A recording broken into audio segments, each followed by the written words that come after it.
आप देख रहे हैं जेएन न्यूज और मैं हूं आपकी मेजबान सुंबल ज़िया। बुलेटिन का बाकायदा आगाज करते हैं और शामिल करते हैं अब तक की अहम तरीन टंडवादम रिपोर्ट। राशिद चौहान ऑल पाकिस्तान जमीयत अल अब्बास वेलफेयर सोसाइटी जोन टंडवादम के general secretary, Madani Eid Milad committee टंडवादम के सरपरस्त आला मौलाना पीर अनवर अली कादरी अब्बासी के मकान पर निजी महफिल मिलाद का इनेकाद किया गया।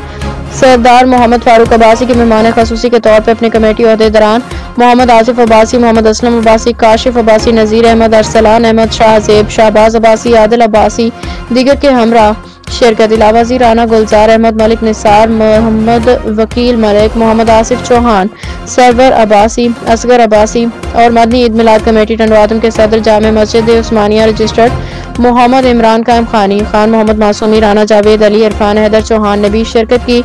मदनी ईद मिलाद कमेटी टंडवादम के नाथ खां हजरत, मोहम्मद आसिफ ताहरी, मोहम्मद काशिफ रजा अब्बासी, राना हैदर अली, मौलाना हाफिज नजीर अहमद अब्बासी, इब्रार हुसैन चिश्ती ने गुलहाए अकीदत पेश किया।